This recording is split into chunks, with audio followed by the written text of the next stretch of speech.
కొట్టేవాడి గురించి వినుంటావు, అందులో రికార్డు ఉన్నవాడి పేరు విన్నావా?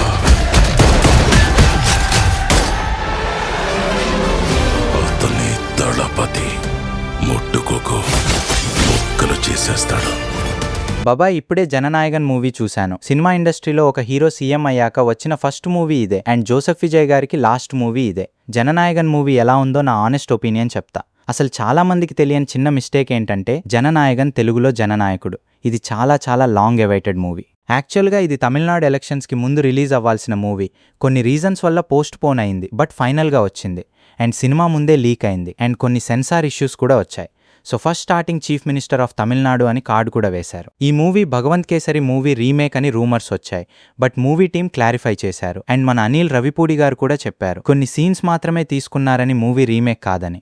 ఇప్పుడు మూవీ చూశాక క్లారిఫై అయింది. అనిల్ గారు చెప్పినట్టు కొన్ని సీన్స్ మాత్రమే జననాయకుడు సినిమా కోసం తీసుకున్నారు. ఈ సినిమాలో చాలా కొత్త ఎలిమెంట్స్ యాడ్ చేశారు. ఒక చిన్న ఎగ్జాంపుల్ చెప్పాలంటే, ఒక థియేటర్ సీన్ ఉంటుంది. భగవంత్ కేసరిలో ఒక పోలీస్ ఆఫీసర్ ఉంటాడు కదా, కరప్ట్ పోలీస్ ఆఫీసర్. ఆ పోలీస్ స్టేషన్ సీన్ ఉంటుంది కదా, ఆ సీన్ని ఎక్స్టెండ్ చేశారు. ఆ ఎక్స్టెన్షన్ సీన్ చేసిన సీన్ మాత్రం చాలా బాగుంది. సూపర్గా ఉంటుంది సీన్ మాత్రం. నెక్స్ట్ మూవీకి ఇంకొక మెయిన్ పర్సన్ ఎవరంటే అది అనిరుద్ధ్ గారే.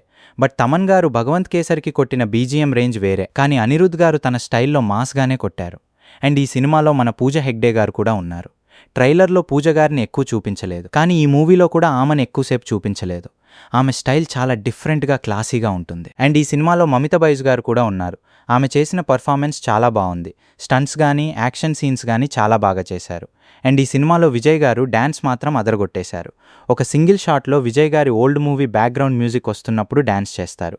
అది మాత్రం ఎక్సలెంట్గా ఉంటుంది. ఈ సినిమాకి నెగటివ్స్ ఏంటంటే సినిమా ఎక్కువ సెట్స్లోనే తీశారు, చాలా ఆర్టిఫిషియల్గా ఉంటుంది. అండ్ ఇంకొక విషయం ఏంటంటే సెకండ్ హాఫ్ మాత్రం చాలా డిఫరెంట్గా ఉంటుంది.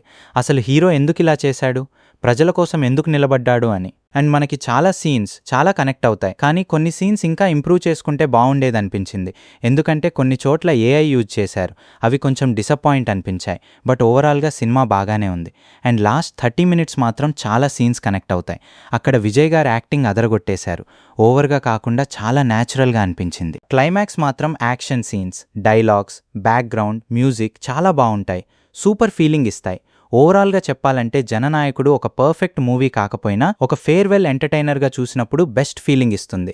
స్టోరీ కంటే విజయ్ గారి screen presence, mass elevations, emotional climax చాలా బాగుంటాయి. సో ఫైనల్గా సినిమా బాగుంది, కానీ విజయ్ గారి ఫ్యాన్స్కి మాత్రం ఇది చాలా బెస్ట్ మూవీ. విజయ్ గారు లాస్ట్ మూవీతో హ్యాపీ ఎండ్ ఇచ్చారని చెప్పొచ్చు, కానీ లాస్ట్లో మాత్రం ఎండ్ కార్డ్ చాలా సాడ్ ఫీలింగ్ ఇచ్చింది. అండ్ మీకు ఈ మూవీ ఎలా అనిపించిందో కామెంట్లో చెప్పండి. అండ్ ఈ మూవీకి మీరు ఎంత రేటింగ్ ఇస్తారు బాబాయ్?